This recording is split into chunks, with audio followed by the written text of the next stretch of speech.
system.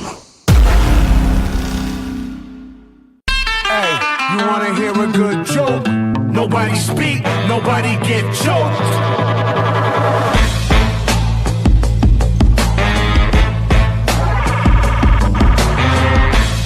It's still real to me, damn it!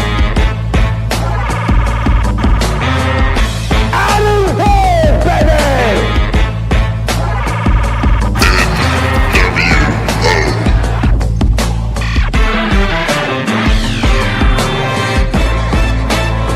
Nobody speak. Nobody speak. Nobody speak. Nobody get choked. I knew you'd come. It is Sunday. That means it's time for the Sunday Night Slam here on TBK Magazine at tbkradio.com. My name is Richard, and you're just with me today. But we have a lot to cover, not a lot of time to do it. Let's just jump right into the show. And I think the top story right now is what's going on in the world of fucking wrestling. This has been the craziest week for relationships in the WWE because, my God, the easy one is Seth Rollins and his girlfriend ended their relationship amicably. Good job for them. But Jimmy Uso getting arrested with Naomi driving.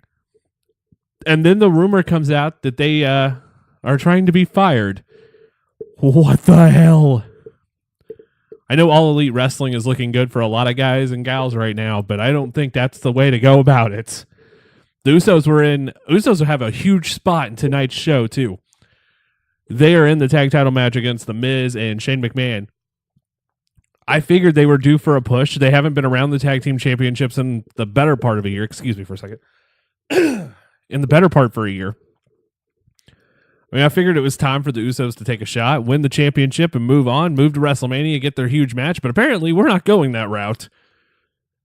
Jimmy Uso arrested. The news broke on TMZ this past week. And then on top of all of that, the big story today, the Corey Graves situation, where his wife posts this tweet where I guess it was Instagram post, about how he is cheating on her with Carmella. I don't care about personal lives, but there is some stuff in that message that makes me a little nervous for Corey Graves as a person, and I want him to go out and find help if this is true. If he is truly an alcoholic, if he has tried to commit suicide, it is an opportunity. He needs to get help. Will he be part of Elimination Chamber tonight? I mean, only time will tell.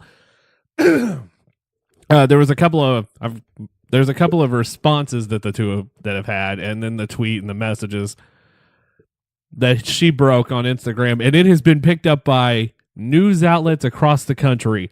Fox News, the New York Post, NBC News, comicbook.com, TMZ. A lot of different posts are covering it. However, there is a flip side to this.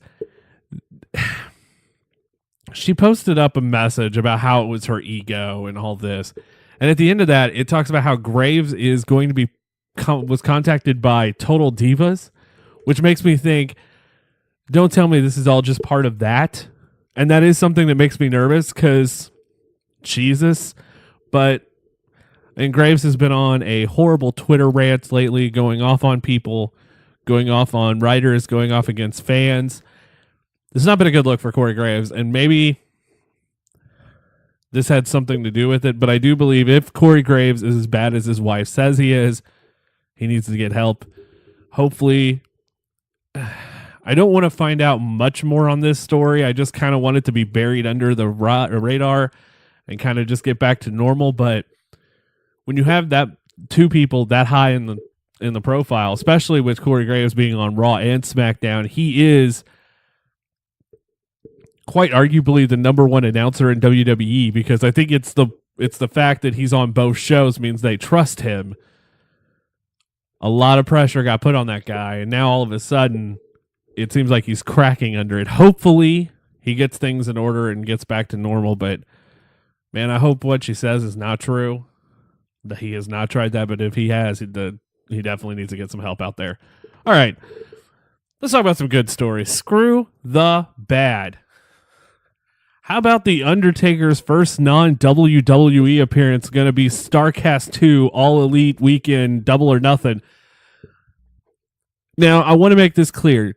StarCast and AEW are two totally different companies, but Twitter does not think so. And it has become a huge speculation.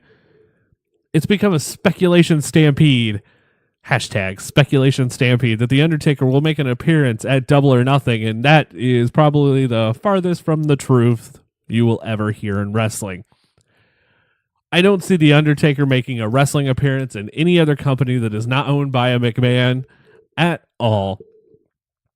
His legacy is WWE. But then again, we also thought about a Chris Jericho, and then he shows up in New Japan. But Undertaker is, I mean, he's had multiple hip surgeries. His legs are gone. I don't expect him to make it past.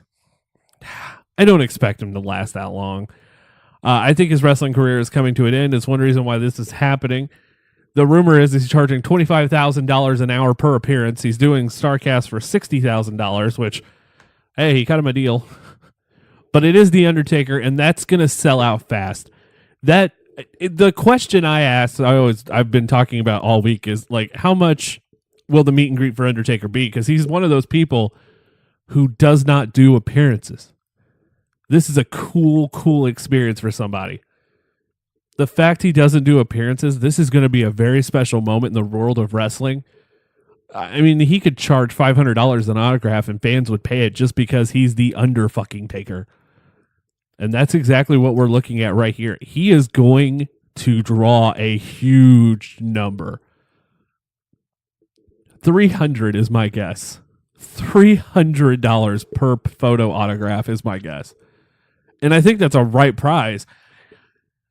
I never thought I would see The Undertaker at conventions. Now, I get it. He's just a man, and, you know, the man has to make money somehow. But, I mean, come on. It's The Undertaker. If he doesn't do this very often, if this is like one of his only 5 appearances ever at cons, that's a big deal. Seeing The Undertaker on the behind a table signing autographs for people all day long, just, it's crazy to think about how long he has been that character and how much they've kept that character's mystique. The Undertaker might be the last part of the kayfabe era that's still left in wrestling, and now it's slowly dying, and it just breaks my heart to think about The Undertaker no longer being The Undertaker. It's crazy. It is crazy. I think that was a huge coup for StarCast. Congrats to those guys.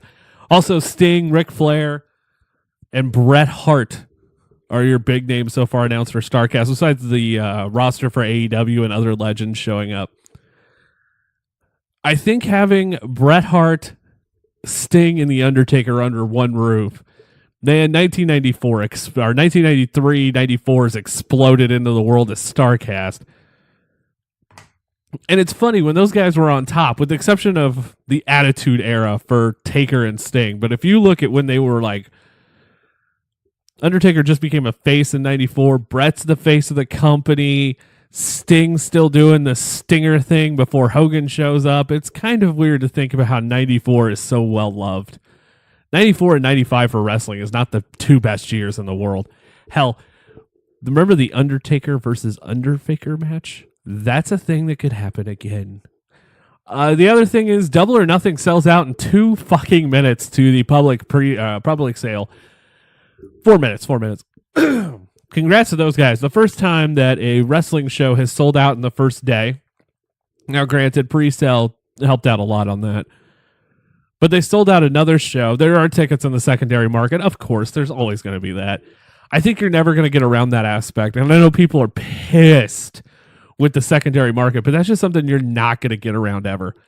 No matter how much you try, no matter how much you try to stop scammers from getting tickets just to resell at a crazy value, you're just not going to stop it. I think Taylor Swift tried the best this past year. Sorry, everybody, my throat. It has been hot, cold here. It iced the other night, and we were out in it, and the weather's just been nuts. So That's been fun. Okay, so back to but yeah, Double or Nothing selling out that quick's a huge deal for them. AEW's killing it right now. I would put them at number 2, and that is something I would like to discuss. Where does All Elite Wrestling fit in the U.S. landscape of pro wrestling? Are they the number 2? Are they just automatically the number 2 promotion in the world, or in the U.S. at least? Because no other company can put 10,000 people in a building outside WWE. No one. I think Ring of Honor. It's funny that I'm going to say this because it's probably going to piss off somebody. Excuse me for 1 second. It's probably going to upset somebody that I say this, but I think the fact that Garden sold out is on the fact that everyone thought the Bucks and Omega were going to be part of that show. I'm telling you, my throat is clogged up. I'm also recording the Nutsy Awards as we speak, so that's taken a lot of energy out of my throat. But yeah, I think All Elite Wrestling, I think Ring of Honor sold out Madison Square Garden on the idea that Cody, the Bucks, the Elite would be, Kenny Omega, the Elite would be part of the Madison Square Garden show, and they're not. So now, with the fact that New Japan's going to be part of that, you're relying now on Tanahashi and Kazuchika Okada. Jay White winning the IWGP Championship changes things, which tells me I think the main event in the Garden, and I could be wrong here, but I think the main event in the Garden is going to be Jay White and Kazuchika Okada for the IWGP Championship. However, they could go the Kota Ibushi route, because Ibushi just entered the New Japan Cup, and the winner of that tournament does get a shot at the IWGP Champion at the Ring of Honor Super Card of Honor show. It bothers me. AEW's number 2, automatic. They did it without having one match announced. Well, I mean, I guess they didn't, but they sold out All In without having anything announced other than Rey Mysterio is going to be there. That's it. That's all we knew. And I think the overflow from how great All In was is happening now. I do think there is a cooling off period for tickets, because eventually the market will not be as hot. And it's what they do then to make the company last, because then it's about stories, it's about matches. It's not just the alternative. It's not the hot new thing. And I think when that time comes, you're going to see how great storytelling can be with these guys. But AEW selling out has to make them the number 2 company in the U.S. I don't even think there's a clear argument here. I'd almost put New Japan at number 3 and Ring of Honor 4, because New Japan's probably the reason Ring of Honor sold out the Garden. Like, I would have put they're doing an NWA title match between Marty Scurll and Nick Aldis, and they're doing it on April 27th for the Crockett Cup.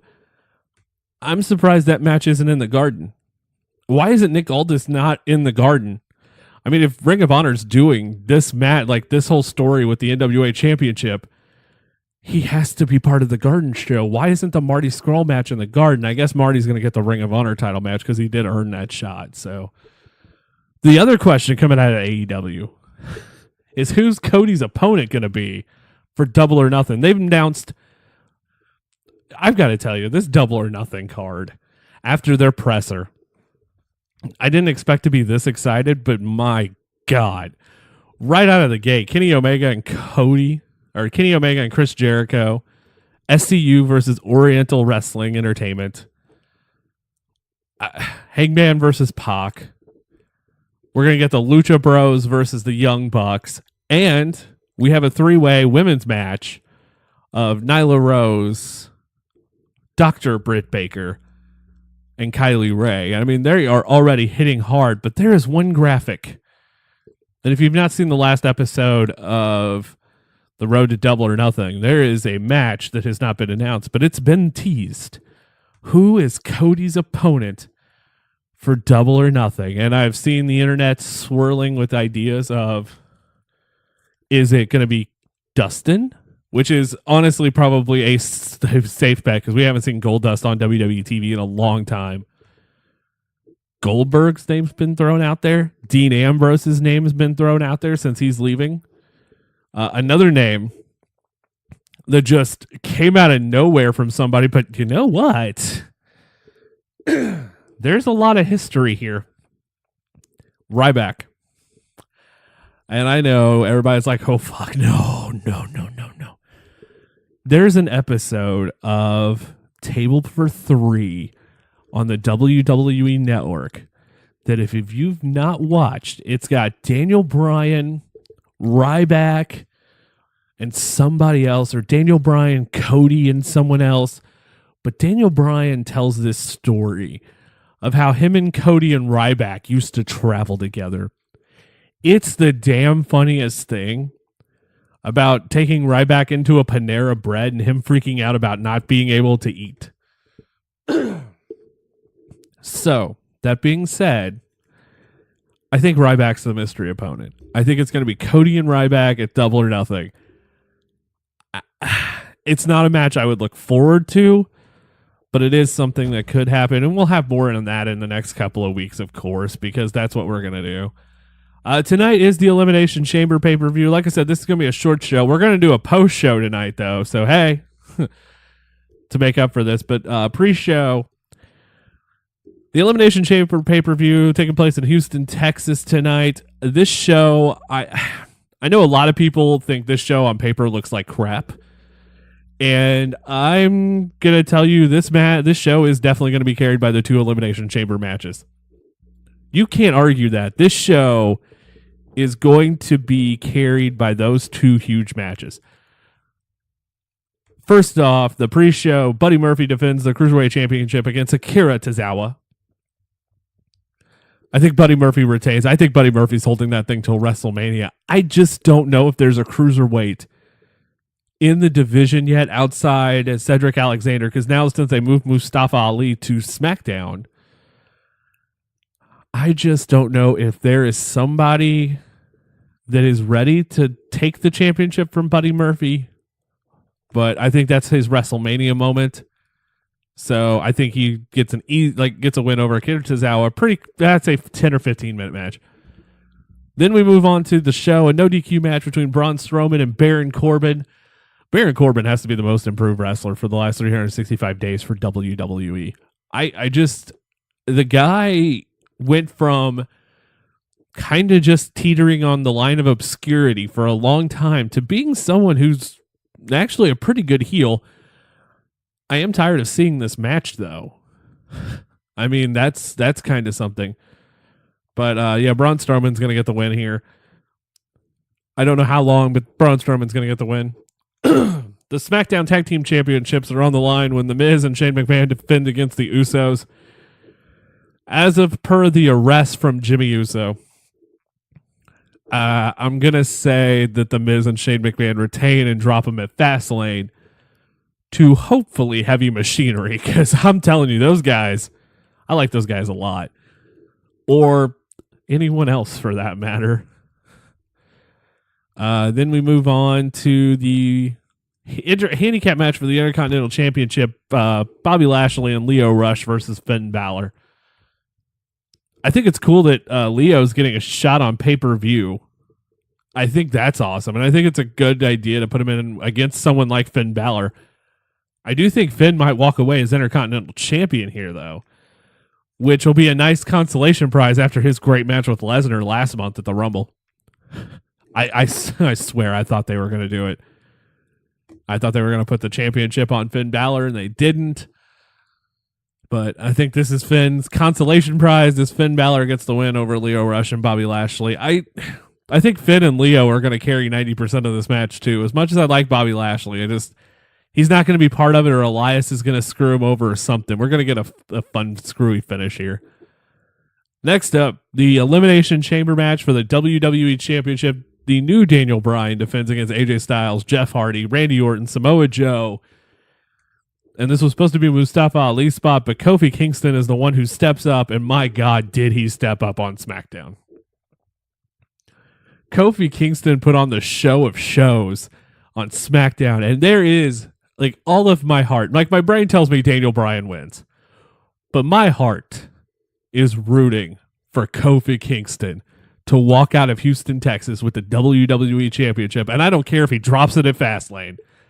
The fact that Kofi gets the WWE title run, even for a month, because that's what they did with Bray Wyatt.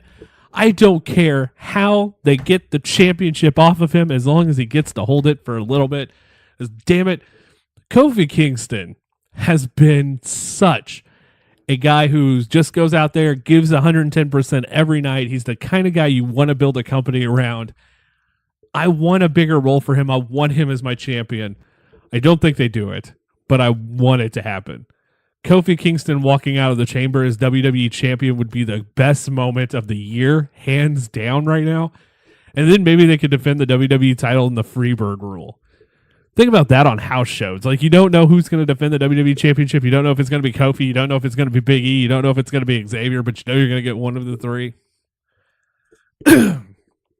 I think Daniel Bryan does win, but my heart's rooting for Kofi. I would be so damn excited if Kofi Kingston could walk out of the Elimination Chamber pay-per-view with the WWE Championship. It would be the most amazing night. And this would probably be my favorite show of the year. And then the other Elimination Chamber match to crown the very first WWE Women's Tag Team Champions. And let's talk about that. I love the concept of doing women's tag team championships, and I think this is long overdue. I think this is going to be a fun match. I think Naomi and Carmella are eliminated first. But I think this is going to be a fun match. I think one of the things we have to look at, though, is this is not the inaugural women's championship, women's tag champ. In fact, this is... Let's go back to 1988. The 1988 Royal Rumble. It might have been the 87 Survivor Series that had the women's Survivor Series match. But there was one of the Survivor Series, and then there was the 88 Rumble. The 88 Rumble had a women's tag team title match that was off the charts. It is a 2 out of 3 falls match with the Jumping Bomb Angels versus I'm trying to think here. It's the Jumping Bomb Angels versus Leilani Kai I know is one of them, and I cannot think of the other one for the save of my life. But a hell of a women's tag team title match. And Jumping Bomb Angels were so ahead of their time. A tag team from Japan came out, just stole the show, hands down. The Glamour Girls, Judy Martin and Leilani Kai. The women's tag team championships, I'm telling you, if you want to see a match that is just unbelievable, go watch the 88 Rumble just to watch the 2 out of 3 falls match for the women's tag team championships. It is so good. It's going to blow your mind. And then they had a Survivor Series match where they were showing off their talents as well. And it came down to the Jumping Bomb Angels and the Glamour Girls, and the Jumping Bomb Angels ended up eliminating everybody. And it's so good. They were so ahead of their time, and I wish WWE would put them in the legacy for these tag team championships, because the Jumping Bomb Angels deserve that spot to be praised. And no one's going to talk about them, and it's sad because that's how good they were. They're kind of overlooked in the history. They're a thumbnail in the WWE history guide, but they should be looked at as a much bigger, especially with these tag team titles being introduced. You don't even have to say it's from the same Linus. You don't have to put it from the same department. Like, you don't have to. I can't talk today. The legacy of these tag team championships can be different than the legacy of the previous ones, but please, for the love of God, mention the Glamour Girls and the Jumping Bomb Angels in the conversation to say teams like that paved the way for this moment to happen. And without that being said, it's kind of sad. WWE does not like, they love history, so why not make this happen? But they're not going to talk about it, and it makes me really sad, especially with the network. You have this giant thing at your fingertips with all of this wrestling, all of this history laid out for any fan to go see. Tell them about this moment. Tell them about the Jumping Bomb Angels and the Glamour Girls. Make people go out and see that match because it was great. For that time, look, the Royal Rumble in 88 is fucking boring as hell, but you give me that tag match right before it, it changes everything. So, Jumping Bomb Angels, Glamour Girls, Royal Rumble 88, go out of your way to check out that match. In the Women's Elimination Chamber, it's going to be Nia Jax and Tamina, the Riot Squad composed of Liv Morgan and Sarah Logan, Mandy Rose and Sonya Deville, the Iconics, the Hug and Boss Connection, and Naomi and Carmella. Oh boy. I think my pick to win is the Hoss and Bug, the Boss and Hug Connection. I don't see them dropping the championship. I don't see them not winning the championships. I think they were created for them. However, if I were to put a team up that has a chance, the sleeper team, it's Mandy Rose and Sonya Deville. I just have this feeling that they are the team they might put the championships on. I don't see it being Nia Jax and Tamina. They might. But I just don't see it. I think Naomi and Carmella, if they have a shot, it's completely gone now. But I think it's Bayley and Sasha Banks' moment. I think this is leading up to something special. And that also brings me to, where does Becky Lynch fall into tonight? Because there's still one other match, and I probably should have talked about that before I went to the tag titles. And that's Ronda Rousey, Ruby Riott for the Raw Women's Championship. Becky Lynch is showing up. I don't know in what capacity, but she's showing up. There's this thing that she re-injured her leg last night at a house show in Texas, and she made an appearance today at a Houston Cricket with lines around the buildings. That's crazy. Becky Lynch right now is in Stone Cold Steve Austin territory. It's insane. If Becky Lynch defeated, I'll just say this, if Becky Lynch defeated Ronda Rousey tonight, it would be the same type of reaction that was had when Eddie Guerrero won the WWE Championship. It would be that kind of reaction from the fans. Because right now, people are viewing Ronda Rousey technically as Brock Lesnar. It's just Brock Lesnar in the women's division. Whoever beats her, that could happen. Honest to God, they could do a Eddie Guerrero moment with Ruby Riott. I don't know how you could not cheer for her after that. Like, if they give her that moment, Ruby Riott becomes a huge star overnight. I love Ruby Riott too. I think she's a great wrestler, but man, I hope Becky Lynch has some sort of presence tonight at the Elimination Chamber pay-per-view. I think some other stuff's going to happen. I think we'll get a rousing moment of music from Elias. It's going to be an interesting show. I don't know if it's going to be a great show. It just depends on how the two chamber matches go, because that's the bulk of the show. It's like the Royal Rumble. You know, the two big bulks to that show is going to be the two Rumble matches. I also think they need to make this show later in the year. I think putting it right after the Royal Rumble just kills it in a way. So we're going to do a post show. We'll cover what happens tonight and any other news that breaks in between now and then. So we will see you after the Elimination Chamber pay-per-view. And until then, guys, if you're going to turn heel on your friends, make sure they're as gullible as Sting. We'll see you after the Elimination Chamber.